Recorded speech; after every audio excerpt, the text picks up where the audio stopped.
All right, we're back with another episode of SVG On Demand. If you tune into the Venue Summit, you're going to see this lovely woman on virtual stage for one of the panels. I have the pleasure to speak with Jami Itiavkase. She is the director of productions with the Cincinnati Reds. Jami, how is everyone doing in Cincinnati? How's your team? How's your staff? And how's everything going? Yeah, everything is going smooth so far, despite the craziness of 2020. It was nice because we had an upgrade. We got it in just in time before all the craziness, kind of started. But yeah, it's been really good. Kind of, I know it sounds bad, but it's kind of been a blessing to ease into this year with all of our new equipment. So, right. Okay. Great to hear. So before we get into that a little bit, take me through when you first get to Great American Ballpark. I've spoke with other teams and I've heard a lot of the tier systems, but what's the layout in the control room? Is there plexiglass? Is there distancing? Is there masks? What's the deal? Yeah, so our protocols for this year is definitely social distancing. We don't have the plexiglass in here, but we've mapped it out where we're not on top of each other. So we've cut our crew in half, unfortunately.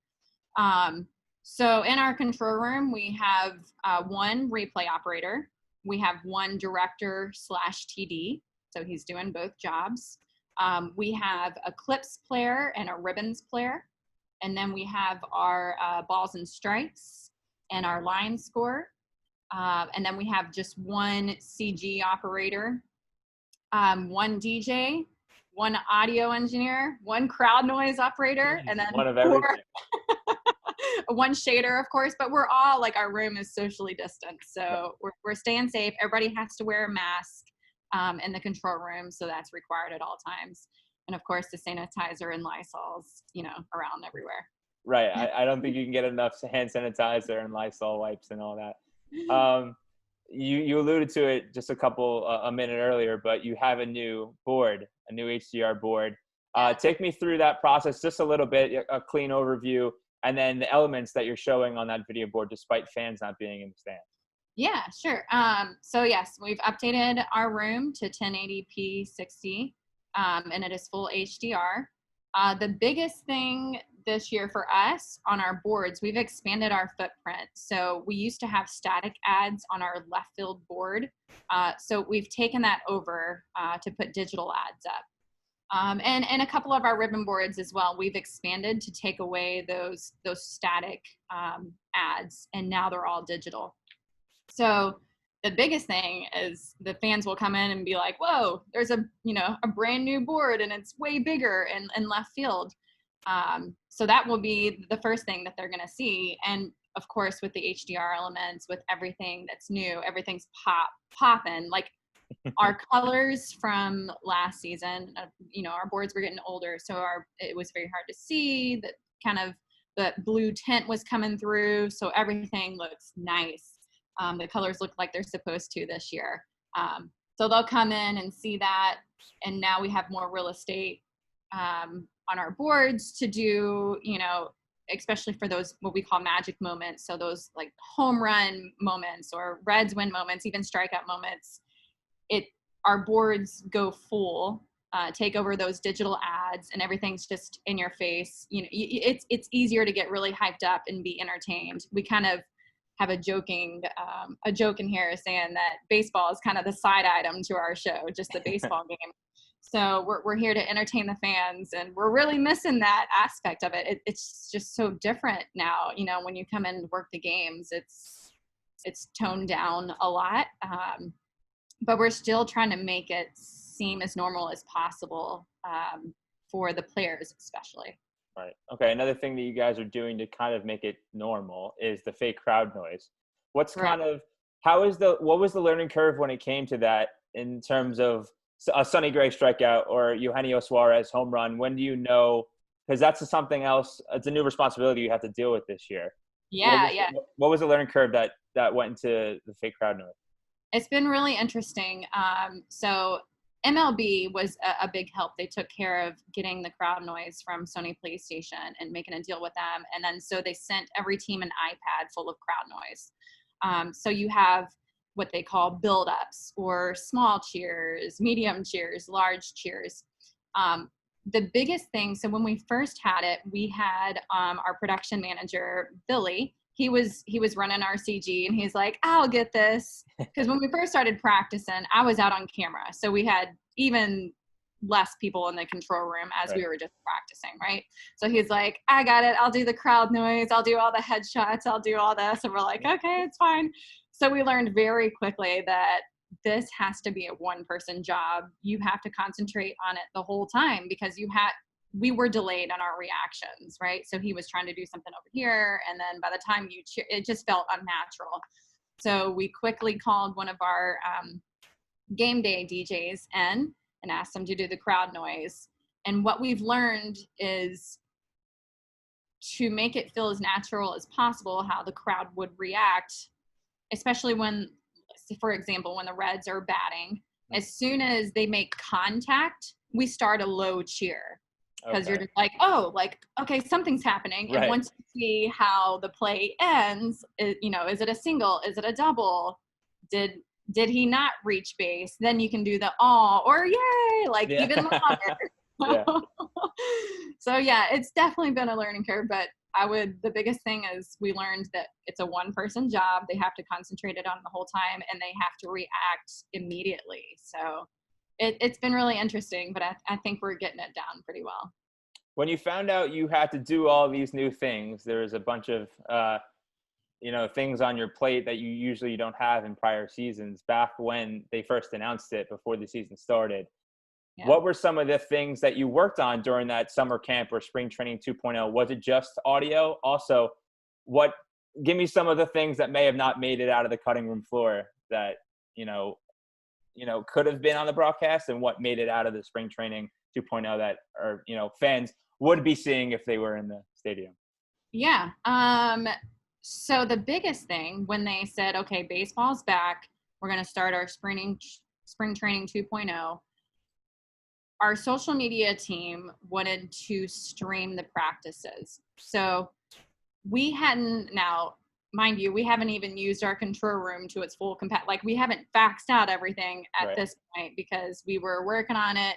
Boom, work from home, all contractors gone. So once we learned, okay, now we're coming back, we got to stream this first of all. So now we got to actually start using our control room. So it was making sure, number one, that the switcher was up and running because we hadn't even faxed that out fully. So we had to take our full-time staff. Now, our game day staff isn't in at this point except for our audio engineer, because we had to have him in because audio became a very important element during this time. I mean, it always is, but it became even more like we're not used to doing crowd noise, So we had to jump on our cameras and just make sure that our control room worked. Are our signals going? Does it look good? Can we get replay? Can we record on, what we want to record on? So that was that part.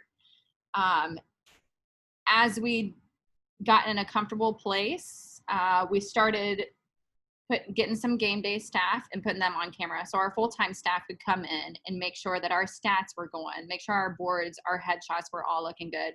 All of our information on the board was getting there and where it needed to go. So then we got that ironed out, which was really nice. And then we had to start talking about our plans of how we wanted to keep the game entertainment as normal as possible without, I guess, doing too much for no reason, really. So we did keep some elements with, like our Skyline Chili Shuffle is a staple here. We're always playing that. Our scoreboard stumper, we're still doing a trivia question every day. We're still doing our mascot race. I know we're one of a few parks that we have our mascots here during the games. So we have all 4 mascots right now, just to give, our broadcast some shots, give us some entertainment, make it kind of feel normal.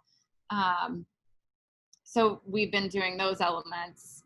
We're still making rally videos. We're still making our pitching videos. You're still hearing all the player walk-up music. So it's, when you hear it on TV, it seems like it's a very normal game and we're doing everything that we normally would. The biggest thing that we're not doing is all of the in-game features, the games, the contests, to its full capacity.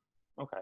That sounds logical, even though, I mean, you could do it, but it would be do a bunch of cardboard cutouts and Yeah, you I'm guys sure up in they're the doing it. you guys up in the control room and the players themselves. Before I let you go, Jamie, I want to give you the opportunity to give some shout outs to your team and kind of express how proud you are of them for kind of working in these conditions this year.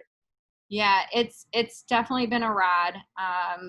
My team has been amazing because number one, when we did this control room update, all of our equipment is basically we switched almost every vendor in our control room, so everything is completely brand new. We had to learn it from scratch.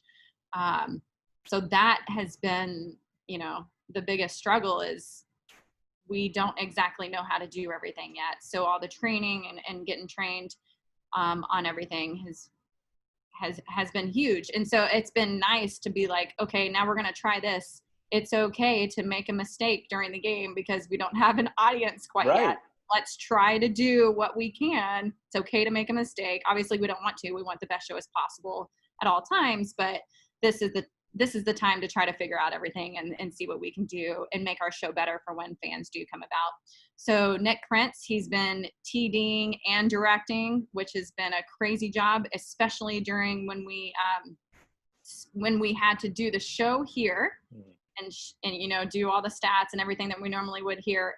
And he had to cut a show to stream online when we were streaming the games online. So I don't know how he kept it all together in his head, but he did an absolutely amazing job. Billy Johnson, he's our production manager. He's learned this raw system in and out, and he's starting to now make headway on, I can fix this and I can create things. And so that's been huge. And he's really been the front runner of getting all of our stats on the board and making sure everything looks right. Caitlin Simcoe, she's normally our host during the game. She's our fan cam host. So she's now our one replay operator, which she's really embraced that job. She's like, this is fun. Like, look at all the stuff I get to see and just go back and do slow motion and see what the players are doing. She's really embraced that, which has been fun to watch. And then we have Nick Wadey. He does multiple jobs on game day, but he's focused on DJ this time around. So he's doing an absolutely amazing job at that and keeping all the players happy with all of their music changes and doing everything we can to make them, on point. And then we have Brent Vinson, who's our engineer, and he's been doing all the shading, which has been very different this year with obviously the HDR aspect. So learning a lot and kind of getting that down has been great. Our crew's been awesome. So very blessed to be working with these people, and we'll just keep it going, see what we can do and keep up the show. Hopefully the team performs well on the field and all goes well. Right. Well, I applaud you for transitioning to HDR and all the workflows that you had to flip-flop during the season, but now keeping up a great job, doing a great job and keep up the great work during a weird season. So Jamie, good luck the rest of the way. Hopefully you guys get more time to get more acclimated in your setting, but thanks for joining us today and hope to see you down the road. All right. Thank you.